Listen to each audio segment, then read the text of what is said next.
अस्सलाम वालेकुम नाज़रीन, उर्दू ट्रिब्यून में खुशामदीद। नाज़रीन, आज के खुसूसी प्रोग्राम में हम यूरोप के एक उभरते हुए रुझान पर बात करेंगे, जहां दाएं बाजू की जमातों का इक़्तिदार में आना, हुकूमतों का नेशनलिज्म की तरफ झुकाव और तारिकीन वतन को वापस वतन जाने के बयानात। ये रुझान न सिर्फ यूरोप की सियासत को मुतासिर कर रहा है, बल्कि आलमी सतह पर इंसानी हकूक और माशरती हम आहंगी पर भी सवाल उठ रहे हैं। क्या ये पॉलिसियाँ यूरोप की सलामती के लिए ज़रूरी हैं? क्या ये तारिकीन वतन के हकूक की खिलाफ वर्जी हैं? इस बात पर गुफ्तगू करने के लिए आज हमारे साथ मौजूद हैं पाकिस्तान से बिलाल इफ्तिखार खान, और जबकि जर्मनी के शहर बॉन से सैयद हैदर नकवी, जो कि सीनियर जर्नलिस्ट हैं और काफ़ी गहरी नज़र रखते हैं इन मामलात पे। बहुत शुक्रिया मेहमानों का। सबसे पहले मैं बिलाल साहब से बात कर लूँ। बिलाल साहब, ये मुझे बताइएगा कि ये नेशनलिज्म का मफहूम है क्या? ये है क्या बेसिकली नेशनलिज्म? लेकिन नेशनलिज्म का आइडिया जो है कोई नया आइडिया नहीं है। हम अगर तारीख उठा के देखें तो ग्रीक्स जो थे काफी अपने ऊपर प्राइड उनको था। आप ग्रीक माइथोलॉजी उठा के देख लें तो एथेनियंस जो हैं उनका एक प्राइड नजर आ रहा है। ट्रॉय वाले जो हैं उनके अंदर एक प्राइड नजर आ रहा है, बेसिकली अपनी आइडेंटिटी और अपने वजूद से एक फख्र जो है उसकी कैफियत है नेशनलिज्म। और उसके बाद आप देखें कि यही नेशनलिज्म आपको रोम में भी नजर आता है कि हम सुपीरियर हैं उनके मुकाबले में। पर्शियंस भी अपने आप को सुपीरियर समझ रहे हैं। बेसिकली ये खुद को अपनी पहचान के ऊपर प्राइड, और वो प्राइड भी उस मकाम पे कि जहाँ पे दूसरे आपको कमतर नजर आना शुरू हो जाएं। इसको आसान लफ्जों में मैं कहूँगा कि ये नेशनलिज्म है। और इसी नेशनलिज्म का हमने देखा जब ये आपका नेशन स्टेट का कॉन्सेप्ट आता है तो आपको इस नेशनलिज्म के ऊपर बहुत ज़्यादा अल्लामा इकबाल भी कहते हैं कि इन ताज़ा खुदाओं में एक खुदा वतन है। तो ये आपको यूरोप के अंदर नजर आएगा नेशनलिज्म। मुसलमानों के अंदर इसके मुकाबले के अंदर उम्मत का जो है वो कॉन्सेप्ट है कि एक हो मुस्लिम हम की पासबानी के लिए नील के साहिल से लेके ताबखा के काशगर। और इसी नेशनलिज्म के पीछे जब हम देखते हैं, अगर आप इसकी तारीख में जाएं, खास तौर पे फर्स्ट वर्ल्ड वॉर जब खत्म होती है, जो पिछले प्रोग्राम में हमने डिस्कस भी किया, और इतनी तबाही होती है, इतनी तबाही होती है कि सारी दुनिया कहती है कि ये आखिरी जंग होगी। और फिर आप जानते हैं कि लिबरलिज्म की जो आइडियोलॉजी है वो परवान चढ़ती है, लीग ऑफ नेशन बनती है। लेकिन वो जैसे कि कार्ल मार्क्स ने ऑब्जर्व किया था कि जब आप लिबरलिज्म की बात करते हैं तो ये अटैच ऑटोमेटिकली होती है कैपिटलिज्म के साथ। जो लिबरल आइडियोलॉजी इस वक्त वेस्ट जिसे फॉलो कर रहा है वो कैपिटलिज्म के माशी निज़ाम के साथ नथी है। और कार्ल मार्क्स ने कहा था कि जो कैपिटलिज्म है इसके अंदर कुछ इनहेरेंट किस्म के जो है ना मसाइल हैं, जिसकी वजह से ये गाहे बगाहे जो है मुख्तलिफ क्राइसिस का शिकार होता रहता है। और अगर आप पिछले जो 20-30 सालों की उठा के तारीख देख लें तो 2008 के अंदर भी आपको फाइनेंशियल क्राइसिस नज़र आते हैं। आपको नज़र आता है कि ख़ास तौर पे न्यू लिबरलिज्म जब आपका रूस टूटता है और न्यू लिबरलिस्ट आइडियोलॉजी जो है उसका होल्ड होता है कि आप ट्रेड ट्रेड बैरियर्स ख़त्म करें वगैरह वगैरह, तो उसमें जो कोर ममालिक जो हैं उनको तो फ़ायदा हो रहा होता है, लेकिन उसी कोर की जो अंदर जो इतने मजबूत नहीं है, जिसे आप पेरिफेरी कह सकते हैं, उनके अंदर मसाइल आने शुरू हो जाते हैं। अभी एक मैं कॉन्सेप्ट पढ़ रहा था कि ये जो अमेजोन है, अमेजोन ने यूरोप की इकोनॉमी के ऊपर बड़ा गहरा असर डाला है। जो ट्रेडिशनल उनका रिटेल का सिस्टम था उसके अंदर खराबी पैदा की है, लोगों की जॉब्स जा रही हैं और माशी तौर पे काफ़ी उनको बिल्कुल, चैलेंजेस आ रहे हैं। तो बिल्कुल। अब हो ये रहा है कि जैसे जैसे मईशत खराब हो रही है तो वो नस्ल, अब कहीं ना कहीं तो आपने इसके रूट ढूंढना है। आप जानते हैं कि ये वे यूरोप को आउट जिसने निकाल लें। अफ्रीका को और हमें और क्या नाम है फार ईस्ट तक कॉलोनाइज किया था। ऑल्दो नॉर्वे कॉलोनाइजर्स में से नहीं था, लेकिन इन्होंने हमें कॉलोनाइज किया, इन्होंने यहाँ से हमारा माल उठाया। वो एक कोर और पेरिफेरी का जो कॉन्सेप्ट आ जाता है। बिल्कुल। अब हुआ ये कि इनको अपना चक्का चलाने के लिए, अपनी मैशत का चक्का चलाने के लिए मजदूर चाहिए थे, जो आप जानते हैं कि जो है ग्लोबल साउथ से आए। हम्म। पहले तो इन्होंने उनका बड़ा फायदा उठाया, लेकिन फिर एक वक्त ऐसा आया कि वो खुद मजबूत होने लग गए। अब इनको बिल्कुल। अपनी आइडेंटिटी और अपने सर्वाइवल का मसला जो है वो नजर आना शुरू हो गया है। इसी वजह से अब हम्म। आपकी जो यहाँ की पार्टी है, प्रोग्रेस पार्टी, वो क्या बात करते हैं, वो कहते हैं कि बहुत जल्द नॉर्वे को इस्लामाइज कर दिया जाएगा। वो उन लोगों को जिन्होंने नॉर्वे को बनाने बिल्कुल। में कलीदी किरदार अदा किया, उनको वो तमाम बुराइयों का जो है जिम्मेदार समझ रहे हैं। इसी तरह पूरे यूरोप के अंदर ये हो रहा है कि जिन लोगों ने इस यूरोप मौजूदा यूरोप को बनाने में कलीदी किरदार अदा किया, जिनकी मेहनत खून पसीने से इनकी फैक्ट्रियां बिल्कुल। चली, अब इनको वो बुरे नजर आ रहे हैं। क्यों? बिल्कुल। क्योंकि उन्हें लग रहा है कि वो डोमिनेट करेंगे। अच्छा, एक लास्ट जी। पॉइंट मैं उसमें दूंगा। दूसरी बात ये कि लिबरलिज्म के बारे में ही जो है ना, जब कार्ल मार्क्स ने कहा था कि इसके अंदर कुछ इनहेरिट इनबिल्ड ऐसे फॉल्ट्स हैं जिसकी वजह से इसके ऊपर क्राइसिस आती हैं, तो वहां पे दूसरी तरफ अगर आप देखें तो कैपिटलिज्म के ऊपर एक तनकीद भी ये भी होती है कि इसने इंसान की रूह जो है ना वो खींच के इसको कंज्यूमरिज्म पे लगा दी है। बिल्कुल अब ऐसे वो ही। रूह तो निकल गई है। अब जो मुस्लिम खास तौर पे इमिग्रेंट्स आ रहे हैं वो अपने साथ एक स्पिरिचुअल सिस्टम लेके आ रहे हैं। जो इस्लाम का एक स्पिरिचुअल सिस्टम है, चाहे वो अहले तशी हो चाहे वो अहले सुन्ना हो, वो अपने साथ एक स्पिरिचुअल सिस्टम रखते हैं। अच्छा, जब वो स्पिरिचुअल जरा सिस्टम सा हम इनके इसकी तरफ माशरे में आते हैं, हम आता है, अब बीच में हम आगे। माशरे में आता है, जी जी। माशरे में आता है, तो ऑब्वियसली जो कन्वर्ट्स जो हैं उनके अंदर इजाफा हो रहा है। तो जो जिन्हें आप अल्ट्रा राइट कहते हैं, जो नेशनलिस्ट हैं, उनको इस बात पे भी प्रॉब्लम है कि जिस हिसाब से कन्वर्शन हो रही है, तो कहीं ये हमें डोमिनेट आइडियोलॉजिकली और हर चीज में ना करने लग जाए, और हमारा जो बिल्कुल होल्ड एक है। खौफ है एक इनको इस चीज का। हैदर साहब ये बताएं कि यूरोप, जर्मनी समेत दाएं बाजू की जमातें जो हैं बड़ी तेजी से इक़्तिदार में आ रही हैं, क्या वजह है इसकी? देखिए, उसकी बहुत सारी वजूहत हैं, एक वजह कोई नहीं है। देखिए, कुछ वजूहत तो बिलाल साहब ने बताई हैं कि एक स्लेवरी सिस्टम था जिसके तहत लोगों को लाया गया। लेकिन उस वक्त ये था कि भाई इनको इनसे काम लिया जाएगा और उसके बाद जो है इनका रोल ख़त्म हो जाएगा, और हम अपने जो है जितनी इंडस्ट्री है उसको जो है ऑर्गेनाइज कर लेंगे, सब कुछ कर लेंगे। लेकिन वो लोग यहाँ पे उन्होंने कदम जमा लिए। अब उसके बाद वो, चूंकि बाहर से लोग जब कहीं भी जाते हैं वो ज़्यादा मेहनत करते हैं सन ऑफ सॉइल के मुकाबले में, वो ज्यादा, क्योंकि उनका स्ट्रगलिंग फेज होता है, वो अपने आप को एग्जिस्ट करना चाहते हैं, बका की ज्यादा जंग मेहनत। होती है। हाँ, बका की जंग होती है, तो उसका रिजल्ट ये निकला कि वो ज्यादा आगे निकले। अच्छा, यूरोप की अगर मैं सिर्फ जर्मनी की अगर बात करूं, जर्मनी में नेशनलिज्म को बहुत सख्ती से दबाया गया, क्योंकि नेशनलिज्म और पैट्रियोटिज्म में बड़ा बहुत ही बारीक सा फर्क है, सिर्फ थोड़ा सा रह जाता है। तो नेशनलिज्म की वजह से पैट्रियोटिज्म को भी यहाँ खत्म किया गया। इन्होंने अपना नेशनल डे बिल्कुल खत्म कर दिया। इन्होंने अपनी ऐसी सारी चीजें जो उनकी निशानी बन सकती थी कि यहाँ से नेशनलिज्म निकल सकता है, वो खत्म कर, क्योंकि इनके ऊपर एक धब्बा लगा हुआ था वो यहूदियों को जलाने का, ऑशविट्ज कैंप का जो, होलोकॉस्ट। हाँ, होलोकॉस्ट का। उसकी वजह से ये अपने आप को बिल्कुल डिक्लाइन कर रहे थे हर लेवल पे। और ये उसका रिजल्ट ये निकला कि फॉरेनर्स यहाँ पे जो थे वो मजबूत हो गए, उन्होंने अपने कदम जमा लिए, वो बिजनेस भी उन्होंने अच्छे कर लिए, उन्होंने अपने प्रॉपर्टीज खरीद ली, उन्होंने यहाँ पे सरमायाकारी कर ली। उसका रिजल्ट ये निकला कि जर्मन्स थोड़ा सा पीछे रह गए। अब वो जो पीछे रह जाते हैं माशी तौर पर, वो हमेशा ये समझते हैं जो आगे निकल गए उनकी वजह से हम पीछे रहे।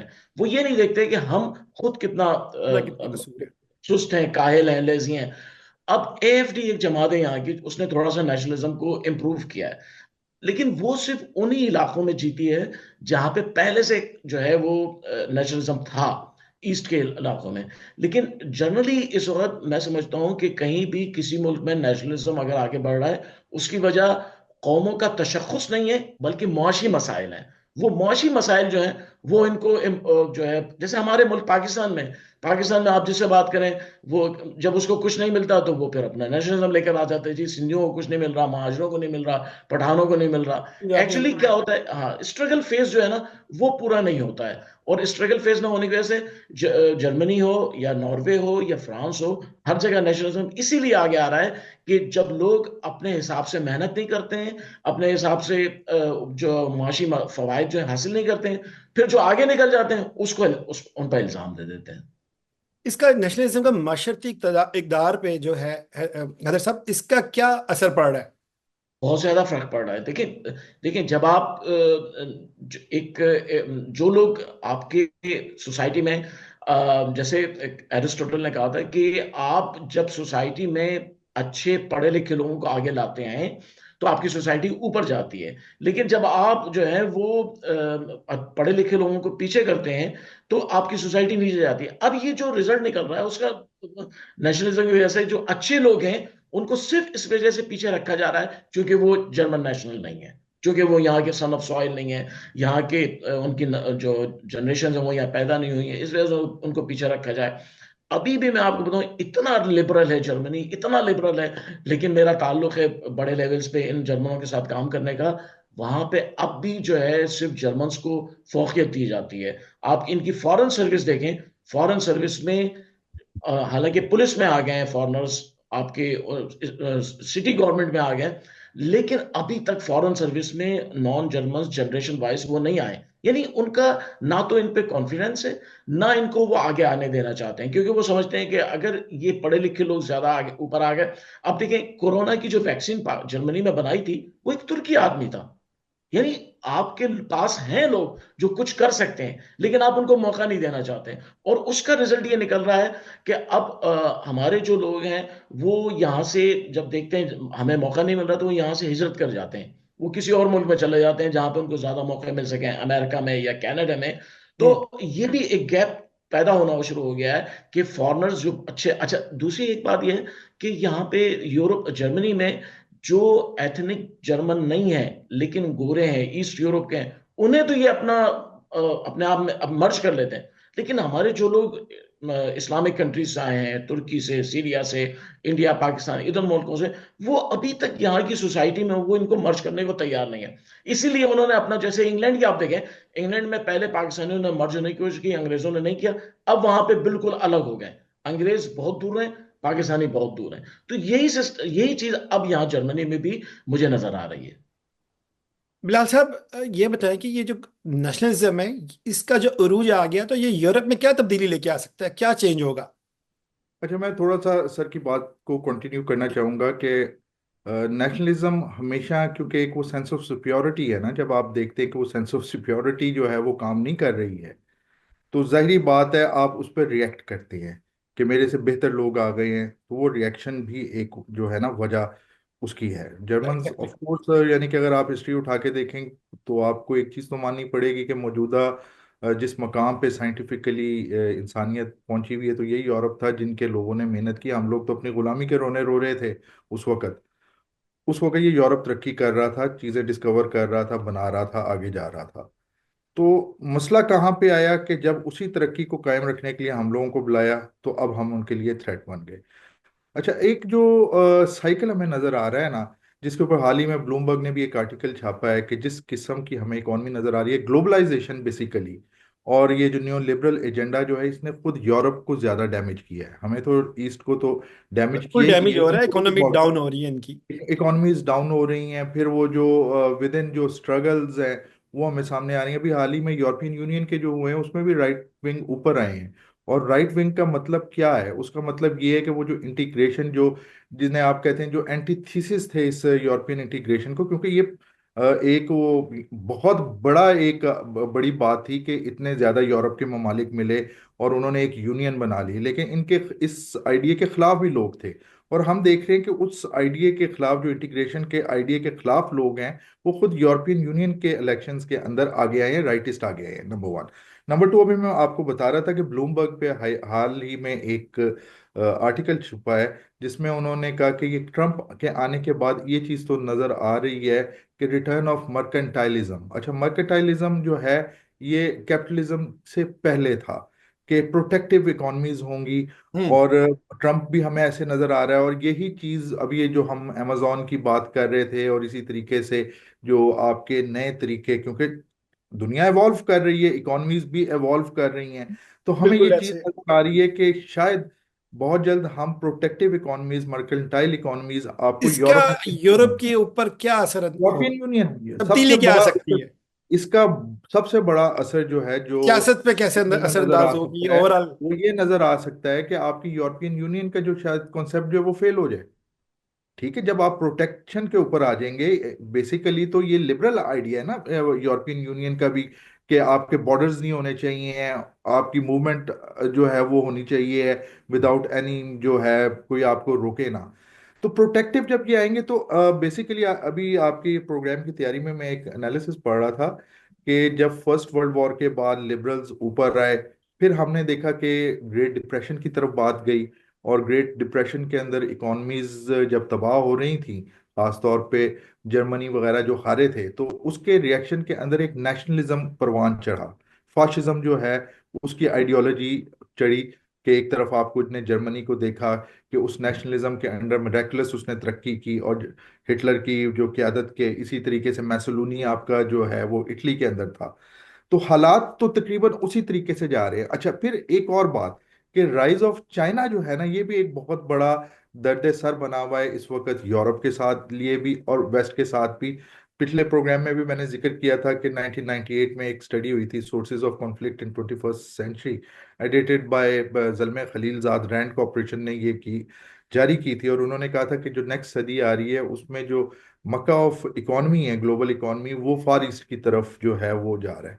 बड़ी कोशिश की गई, लेकिन हमें यही नजर आ रहा है कि ऑल्दो चाइनीज इकॉनमी भी इस साल कुछ चैलेंजेस कर रही है, लेकिन एक असर जो है उसकी ग्रोथ का, इस वक्त वो नंबर 2 पावर बन चुकी है।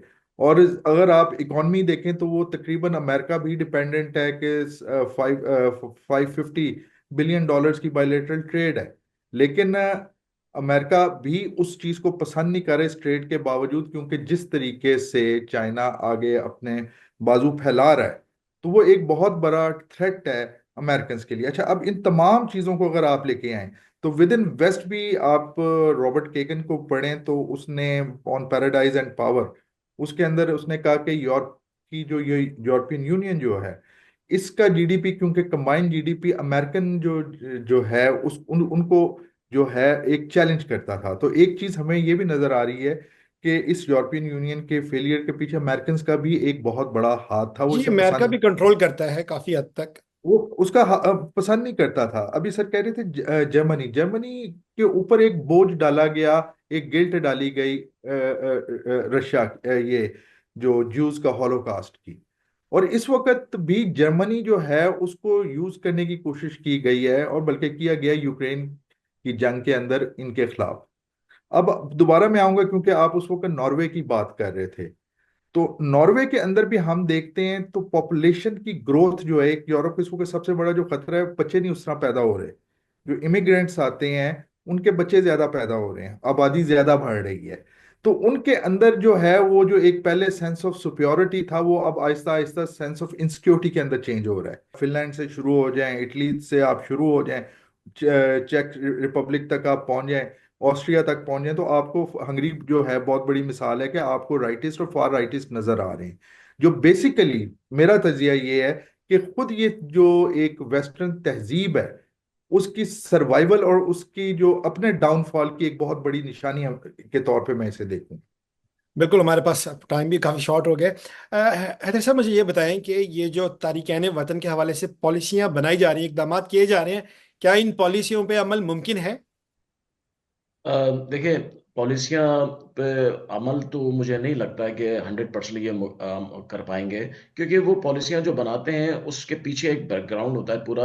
आप जब जिनके लिए पॉलिसियां बना रहे हैं, जब जब जब उनको लेकर आए, तो आपने किस सिचुएशन में उनको लेकर आए, कौन सा वो प्रॉब्लम्स थी जिसकी वजह से आप उनको यहाँ लेकर आए, उनको आने दिया है, या उनको वीजे दिए हैं, या उनको इमिग्रेशन दी है। उसके बाद आप जितनी पॉलिसी बना लें। देखिए, एक एक बात हमें समझना चाहिए कि वेस्ट ने ईस्ट वालों को अपने यहाँ जो आने दिया है, तो इस ये सोच कर आने दिया कि यहाँ पर आएंगे, यहाँ की सोसाइटी में मर्ज हो जाएंगे और यहाँ की सोसाइटी का हिस्सा बन जाएंगे।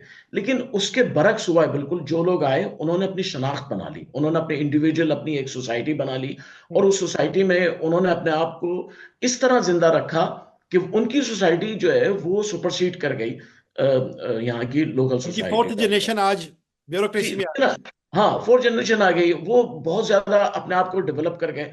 अब बिल्कुल बिलाल साहब ने सही बात की कि अब वो सेंस ऑफ सिक्योरिटी से सेंस ऑफ सिक्योरिटी पे चले गए, कि हमारी जो हमारा जो कल्चर है, हमारी जो रवायात हैं, वो रिचुअल्स जो हैं, वो अब खत्म होती जा रही हैं। अब ये क्योंकि लोग की यहाँ पे पोस्ट पे ओवर वो चले गए हैं, लोग पढ़ की लिख के पोस्ट पे ओवरकम कर रहे हैं, गालिब आ रहे हैं हमारे ऊपर।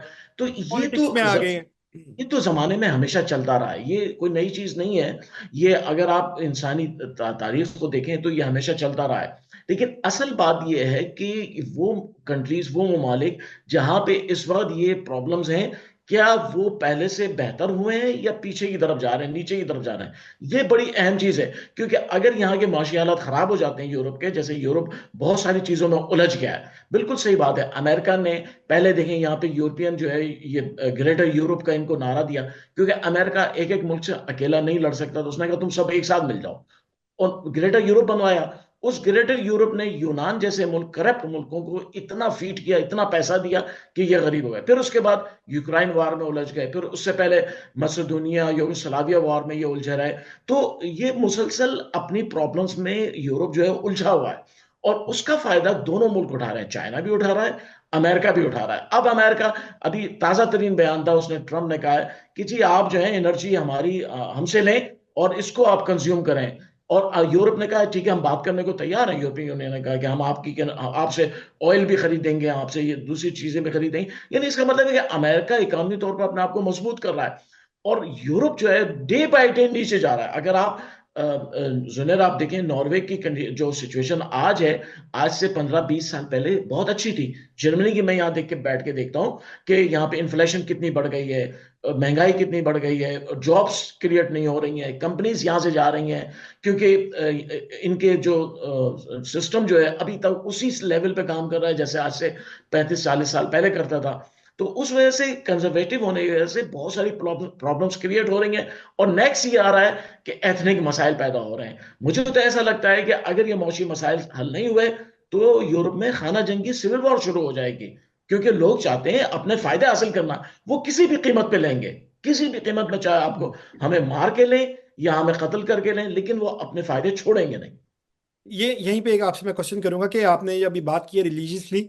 यहाँ के यूनिवर्सिटी ऑफ ओस्लो के एक प्रोफेसर हैं ली नार्ली, उन्होंने अपनी एक मजमून शाया किया है, यहाँ के आफ्तन पोस्टन अखबार है बड़ा मशहूर नॉर्वे का, कि ये जो माली मावनत करते हैं ना, ये जो रिलीजियस जो कम्युनिटीज़ हैं उनको, आपको पता है कि जो मुस्लिम कम्युनिटीज़ हैं ये दूसरी हैं, उनको पर ईयर पर एनम के हिसाब से पैसे दिए जाते हैं। उन्होंने कहा ये जो है ये गलत है, ये निज़ाम जो मैकेनिज्म है ना, ये इनको फिरकों में बांट रहा है, तो इस पे हमें दोबारा से सोचना होगा।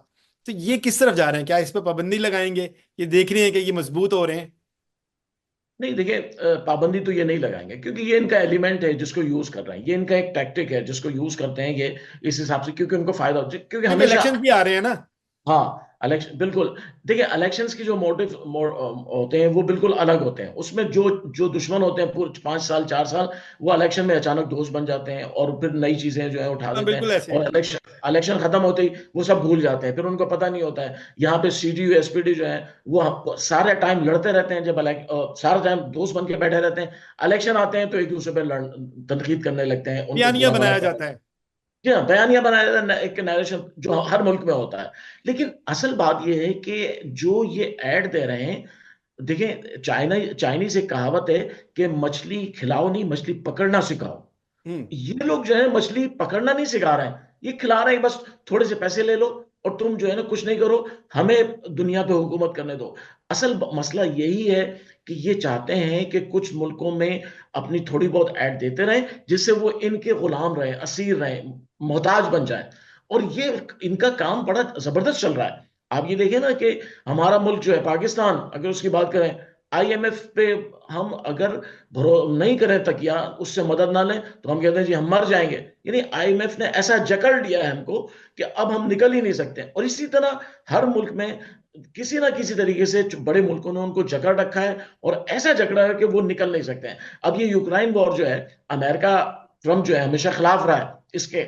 अब देखना ये ट्रम्प आगे क्या स्ट्रेटेजी अपनाता है, क्योंकि जिस दिन अमेरिका जो है एड देना बंद करेगा यूक्रेन को, तो सारी जिम्मेदारी जर्मनी की हो जाएगी, और जर्मनी में इतनी ताकत नहीं है कि अकेले यूक्रेन वार लड़ सके। तो अब ये बड़ा इंटरेस्टिंग होगा ट्रम्प के आने के बाद कि यूरोप में क्या होता है। बिल्कुल। अच्छा एक एक आखिरी क्वेश्चन, हमारे पास 3 मिनट बचे हैं मिला साहब, हम और एक मुझे कमेंट करने दो, बस एक ठीक है, इस पे कमेंट कमेंट आपसे। करते हैं, इसके बाद हम वाइंड अप करते हैं। अच्छा, बात ये कि एक थ्योरी है सिक्योरिटाइजेशन, ये ये 80s देखिएगा के अंदर 3 मिनट है, ना हमने एक क्वेश्चन और भी लेना है। बैरी बुजान ने दी थी। उसमें उसका ये है कि जो सिक्योरिटी है ना, बेसिकली इसके दो कॉन्सेप्ट हैं। एक तो सिक्योरिटी ये है कि आपकी स्टेट जो रियलिज्म देखता है वगैरह, और दूसरी जो है सिक्योरिटी के बारे में जो नॉन ट्रेडिशनल कॉन्सेप्ट आया कि ह्यूमन सिक्योरिटी भी बहुत ज़रूरी है। तो थ्योरी बेसिकली ये थी कि एक ऑर्डिनरी मसले को जो हुकूमत जो है ना उसे जो है ना एक वाया स्पीच एक्ट जो है उसको सिक्योरिटी का नंबर वन जो है ना बना देती है मसला। जिस तरह 9/11 के बाद हमने देखा कि उन्होंने कहा टेररिज्म टेररिज्म, और एकदम आपका पैट्रियट एक्ट और पता नहीं क्या क्या एक्ट्स आ गए जिसके अंदर उन्होंने पॉलिटिकल फायदे उठाए। इस वक्त यूरोप की भी जो सिचुएशन चल रही है, तो ये इमिग्रेशन हो गई, कल्चर हो गया, इसको वो सिक्योरिटाइज करें। हालांकि ये मेरा नहीं ख्याल कि यूरोप का मसला है, क्योंकि यूरोप के अंदर जो मेरे जानने वाले, मेरे रिश्तेदार, आपके, आप तो रह रहे हो आप दोनों, तो वो उसी कल्चर के पीछे चल रहे हैं। हाँ, उन्होंने अपनी कल्चरल आइडेंटिटी को भी रखा हुआ है। उसे सिक्योरिटाइज क्यों किया जा रहा है? उसको सिक्योरिटाइज इसलिए किया जा रहा है कि उससे पॉलिटिकल फायदे उठाए जा सकें, और ये राइट की जितनी भी जमातें हैं वो उसको करिए। वरना इस वक्त आपके नॉर्वे का जो है इलेक्शंस की तरफ आप लोग जा रहे हो, तो लेबर पार्टी क्यों नहीं इसे सिक्योरिटाइज कर रही? लेबर पार्टी भी इमिग्रेशन को उठा के मसला बनाए, बाकी पार्टीज क्यों नहीं बना रही? क्यों राइट और जो अल्ट्रा राइट जमातें वो इसे बना रही? क्यों? क्योंकि उनके अपना सर्वाइवल, उनकी पॉलिटिकल जो वेल बीइंग है और उनका आगे निकलना, वो उसके ऊपर है। हालांकि ये यूरोपियन गवर्नमेंट्स भी जानती हैं कि अल्ट्रा राइट का आगे आने का मतलब ये है फॉल ऑफ वेस्ट। तो ये एक कमेंट था जो मैंने देना चाह रहा था। इसके साथ ही आज के प्रोग्राम से मोहम्मद जुनैर को इजाजत दीजिए। हमारे मेहमानों का बहुत शुक्रिया। अल्लाह हाफिज।